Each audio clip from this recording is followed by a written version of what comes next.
নমস্কার বন্ধুরা, কেমন আছো তোমরা সবাই? আশা করি সবাই খুবই ভালো আছো এবং সুস্থ আছো। আজকে তোমাদের সঙ্গে আবার একটা একদম নতুন ধরনের শাড়ি ড্রেপিং শেয়ার করব। আর আজকে কিন্তু তোমাদের অনুরোধেরই আজকে ভিডিওটা আমি শেয়ার করছি। মাথায় কাপড় দিয়ে তোমরা কিভাবে রিসেপশনের দিন একদম একটা সুন্দর মিষ্টি বধূর মতো দেখায়, সেটা তোমরা অনেকেই ডিমান্ড করেছিলে। তো আজকে দেখো শাড়িটাকে প্রথমে আমি ওপেন করে নিলাম। তো যেমন আমরা ক্যাজুয়ালি পেডিকোটের ভিতরটা করি, ডান হাতে সাইডে টাকিং করে নেওয়ার পরে বাঁ সাইডের দিকে পেডিকোটের ভিতর টাকিং করে নিয়েছি। তারপর এক্সট্রা কাপড়টা মিডিলে পেডিকোটের ভিতরে খুব ভালো করে টাক করে নেব। এগুলো কমপ্লিট হয়ে যাওয়ার পরে সাইড থেকে কাপড়টাকে আমি খুব ভালো করে টাইট করে সামনের দিকে এনে আমরা এখানে টাক করে নেবো। দেখতে পাচ্ছ কতটা টাইট করছি। এরকম সুন্দরভাবে টাইট করলে তোমাদের দেখতে অনেকটা স্লিম এবং সুন্দর দেখাবে। পিছনে এক্সট্রা কাপড়টা খুব ভালো করে পেটিকোটের ভিতরে তোমরা কিন্তু টাক করে নেবে। তারপরে এখানে মিডিলে দেখো আমি ছোটো ছোটো করে শাড়িটাকে ধরে নিচ্ছি। ধরে আঁচলটাকে আমরা এবার রেডি করব। তো তোমরা কিন্তু চাইলে ডাইরেক্ট আঁচলটা আগেও ধরতে পারো, কিন্তু আমি সবসময় বলবো একদম ডাইরেক্ট আঁচলটা তোমরা ধরবে না, তাহলে অনেক ক্ষেত্রে কুচি করার পরে তোমরা দেখতে পাবে যে আঁচলটা উল্টে গেছে। সেক্ষেত্রে তোমাদের আবার খুলে আবারও রেডি করতে হবে। ওই জন্য সব থেকে ভালো হয় ছোটো ছোটো করে আগেই ধরে নিলে। তারপরে এখানে আঁচলটা রেডি করছি। প্রথম ভাঁজটা একটু বড় করে নিলাম, তারপর থেকে ভাঁজগুলো কিন্তু একটু ছোটো ছোটো করে নেব। তার একটাই রিজন, সবসময় তোমাদেরকে আমি এটাই বলি, চেষ্টা করবে ওপরের ভাঁজ থেকে যেন তলার ভাঁজ একটাও না বাইরের দিকে দেখা যায়, তাহলে কিন্তু একদমই ভালো লাগবে না। আর দেখতে পাচ্ছ একটা ওপরের সেফটি পিন আমরা পিন আপ করে রেখেছি। এবার আমরা প্রত্যেকটা ভাঁজ এখানে সুন্দর করে একটা একটা করে ধরে নেব। একটু একটু করে রেডি করতে করতে আমরা আঁচলটাকে একদম নিচ ছুঁয়ে যাবে এতটাই বড় করে নেব। তো দর্শক বন্ধুরা, তোমরা কিন্তু এখন বেশিরভাগ এই ডিজাইনটা রিসেপশনের জন্য পছন্দ করছো। পার্সোনালি আমি অনেকগুলো কাজই করেছি, যারা বলেছিলে যে আমাদেরকে রিসেপশানে এমন একটা ডিজাইন দাও যেটা মাথায় কাপড় থাকে এবং সামনের দিক দিয়ে দেখতে যেন মনে হয় যে আজকৌড়ের স্টাইলে একদম গ্রাম্য একটা সুন্দর বধূর মতো আমাদেরকে দেখতে লাগে। তো এই ডিজাইনটা পারফেক্ট ফর যারা এই কথাটা বলেছে তাদের জন্যে। তোমরা কিন্তু অবশ্যই তোমাদের রিসেপশনের দিন যারা সুন্দরভাবে মিষ্টিভাবে রেডি হতে চাইছো, যারা ব্রাইডরা আছো, তোমরা কিন্তু এই ড্রেপিংটা ট্রাই করো, ভালো লাগবে। এবং আমি খুব সহজ করে দেখিয়ে এবং বলে দেওয়ার চেষ্টা করেছি। তো এই ভিডিওটা শুধুমাত্র ওই সব ব্রাইডদের জন্য যারা মাথায় কাপড় দিয়ে তোমরা রিসেপশনের দিন শাড়ি পরতে চাইছো। আশা করি আজকের ভিডিওটা তোমাদের ভালো লাগবে। এখানে দেখো আমি ভাঁজগুলোকে রেডি করে নিচ্ছি।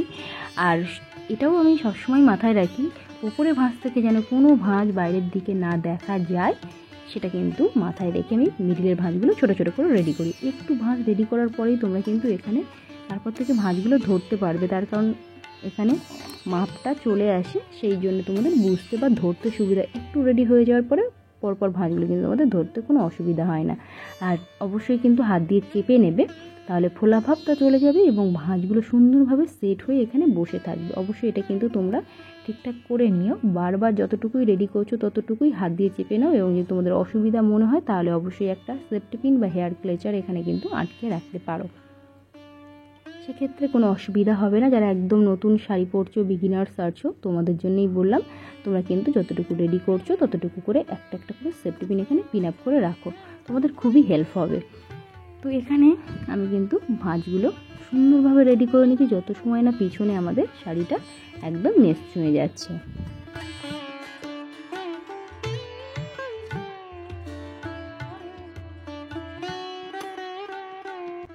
তো এখানে দেখো আমি এবার একটা সেফটি পিন দিয়ে একদম ব্লাউজের ভিতর থেকে শোল্ডারের পিছনের দিকে নিয়ে গিয়ে এখানে একটা পিন আপ করছি। যতটা সম্ভব তোমরা চেষ্টা করবে পিছন দিকে হাতটা নিয়ে যাওয়ার।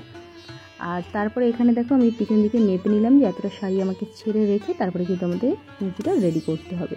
তো কুঁচিটা সাধারণত আমি চেষ্টা করি সবসময় বাঁ হাত দিয়ে বানানো, তোমাদের যদি অসুবিধা হয় তাহলে তোমরা কিন্তু ডান হাত দিয়েও করতে পারো।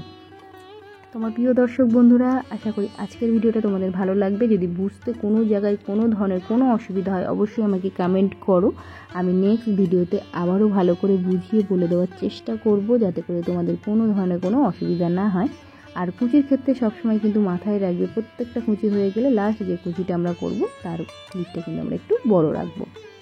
কুচি এখানে মাথাগুলো আমি সুন্দরভাবে ধরে নিয়েছি। তারপরে একটু হালকা হাতে এখানে একটু নাড়িয়ে নেব। নাড়িয়ে নিলে কি হয়, ভাঁজগুলো এখানে সুন্দরভাবে সেট হয়ে বসে যায় আর আমাদের ধরতে অনেকটাই সুবিধা হয়। তো দেখতে পাচ্ছি এখানে আমি সুন্দরভাবে ধরে নেওয়ার পরে হাত দিয়ে একটু হালকা হাতে চেপে নিলাম। ওপর থেকে নিচ পর্যন্ত একটু হাত দিয়ে চেপে নেওয়ার চেষ্টা করবে, আর মেস ছুঁয়ে থাকবে এতটা বড় রেখে এক্সট্রা কাপড়টা পেডিকোটের ভিতরে তোমরা টাক করে নেবে। এখানে টাক হয়ে গেলে সাইডে এক্সট্রা কাপড়টাও সুন্দরভাবে পেটিকোটের ভিতরে কিন্তু তোমাদের টাক করতে হবে, নাহলে কিন্তু কোমরটা একদম দেখতে সুন্দর লাগবে না। দেখতে পাচ্ছ, চাইলে এখানে একটা সেফটি পিনও তোমরা কুচির সাথে পিন আপ করে রাখতে পারো। এখানে একটু ছোট হয়ে গেছিলো বলে হালকা টানলাম, এই শাড়িটা বাইরে বার হয়ে এলো। এটাকে পিছনে নিয়ে গিয়ে আমি দেখো পেটিকোটের ভিতরটা করছি। তোমরা কিন্তু অবশ্যই ওখানে একটা সেফটি পিন দিয়ে পিন আপ করে নেবে। আর তারপরে এখানে একটা করে ভাঁজ আমি ঠিকঠাক করে রেডি করে নিচ্ছি। তোমরা যতটুকু রেডি হচ্ছে ততটুকু সেফটি পিনে পিন আপ করতে পারো। তো আমি এখানে কোমর বন্ধনীটা আগেই পিন আপ করে নিচ্ছি, তার কারণ শাড়ির ভাঁজগুলো এখানে আমি সেফটি পিন ইউজ করছিলাম না। তোমরা কিন্তু চাইলে এখানে সেফটি পিন ব্যবহার করতে পারো। তারপরে আঁচলটাকে আমি সামনের দিকে নিয়ে আসবো, এনে যে সেফটি পিনটা ছিল এখানে সেটাকে আমি এখানে ওপেন করে নেব। ওপেন করে নেওয়ার পরে এবার দেখো সেম আমি এখানে একটু ছোট ছোট করে ভাঁজগুলোকে ধরছি। ধরে নেওয়ার পরে এখানে একটা গোল করে আমরা বালার মতো শেপ আনবো। দেখো ঠিক গোল করে এভাবে বালার মতো শেপ এনে এই মিডিলে একটা সেফটি পিন আমরা পিন আপ করবো। যদি তোমাদের মেজারমেন্ট করতে অসুবিধা হয় তাহলে আগেই হাতের মাপটা এখানে মেপে নেবে, যেহেতু আমি বুঝতে পারছি আমার হাতটা কতটা এখানে বড় রাখলে হাতটা যাবে চুড়ির মতো, ঠিক সেই মতো করে এখানে একটা সেফটি পিন দিয়ে দেখো আমি গোল মতো করে নিয়েছি। তো এবার এটাকে আমি হাতের মধ্যে পরে নেব। দেখতে পাচ্ছ, তোমরা কিন্তু রিসেপশনের জন্য ঠিক এই পর্যন্ত রেখে দিতে পারো, যারা ভাবছো যে মাথায় কাপড় দেবো না, আর যারা ভাবছো মাথায় কাপড় দেবো ওই পর্যায়ে শেষে এসে ঠিক পিছন থেকে এভাবে দেখো কাপড়টাকে তুলে নিয়ে ওপরে তোমরা পিন আপ করে নেবে। আজকে শাড়ি ডাবিংটা কেমন লেগেছে সেটা কমেন্ট করে জানাতে একদমই ভুলো না। আর ভালো লাগলে অবশ্যই আমার চ্যানেলটিকে সাবস্ক্রাইব করে নিও। পাশে থাকা একটা ছোট্ট বেল বাটন আছে, ওটাকেও হিট করবে এবং সাথে করে অল বাটনটা অন করে রাখবে, তাহলে যখনই এরকম সুন্দর সুন্দর ভিডিও আমি আমার চ্যানেলে আপলোড দেবো সবার প্রথমে নোটিফিকেশান তোমাদের ফোনে পৌঁছে যাবে। তার মতো টাটা।